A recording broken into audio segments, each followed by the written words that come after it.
Good morning. Today I found a different spot to sit with my new puppy on his bed in the living room instead of the office so that I don't have to hold the phone with one arm. I've set it up on the coffee table. So woohoo for me, thinking this through. And Lugo, I didn't think he liked this bone, this very fancy bone that we bought at at Pet Value, at the pet store. But he likes it if I hold it for him. So I'll spend a little bit of time with him this morning, holding his bone so he can chew it.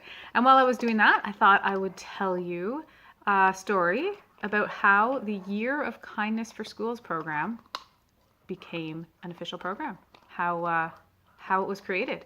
So I started going into my children's classrooms and other classrooms when my son was in kindergarten. And I started kind of just trying out things, doing little pilot projects or field research. So I would go in. I know when my son was in kindergarten in JK, I went in and at the end of the year we made a book and everybody wrote about an act of kindness and they drew a picture and then we photocopied it and bound it and sent it home with everyone. And then I went into a couple other classes, not even that my kids were in, just one was at St. Anthony with the amazing Teresa Rupnick. And another time I went into a grade 2 classroom at my school, even though my children weren't there. I've gone into Bayview, I think it is. Anyways, the way things worked out, I went in for various activities in different schools and classes.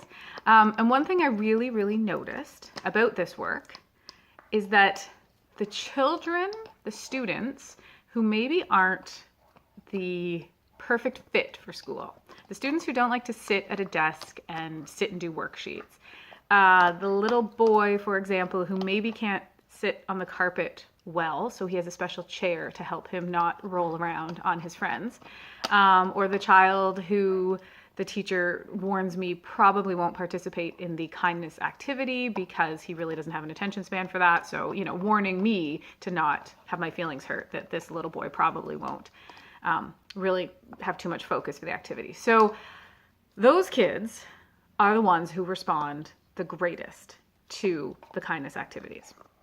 So I've gone in and we've made kindness cards with different classes. Kindness cards for bus drivers, for the crossing guard, for the letter carrier, whatever it calls for, whatever the situation is.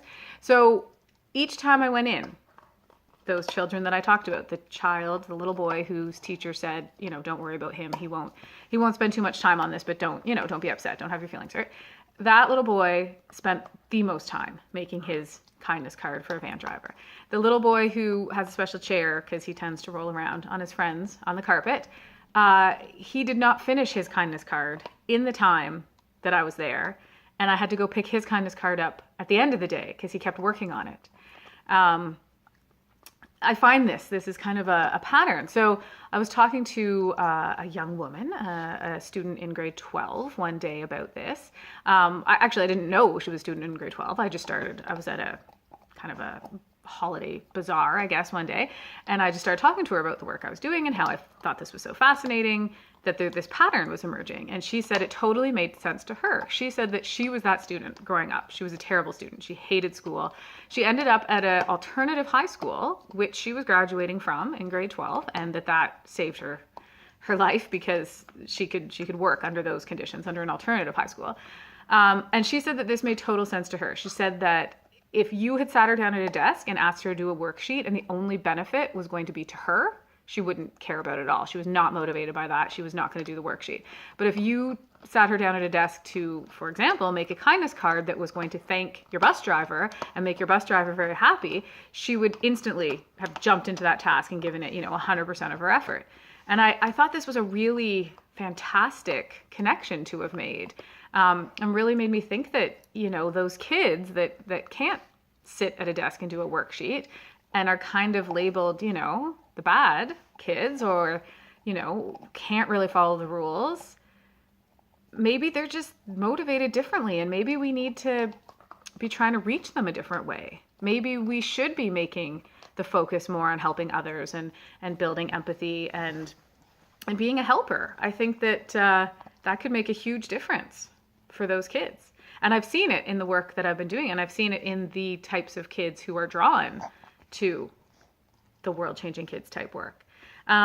So it was kind of all those little examples and samples and pilot programs that I did that turned into the Year of Kindness program for schools that we now have. You can check out our website at www.worldchangingkids.ca for more information on the Year of Kindness for Schools program. As a really quick summary, it consists of a kindness kickoff assembly for families, a kindness kickoff assembly for students and teachers at the beginning. These are student-led. I provide a PowerPoint template and a script, and a group of student leaders run with it. Then we have 100 daily acts of kindness to be read on the morning announcements, 25 weekly acts of kindness to go home with the families to be completed together, and then a final assembly at the end, as well as various supporting material that we send you, worksheets and tracking tools.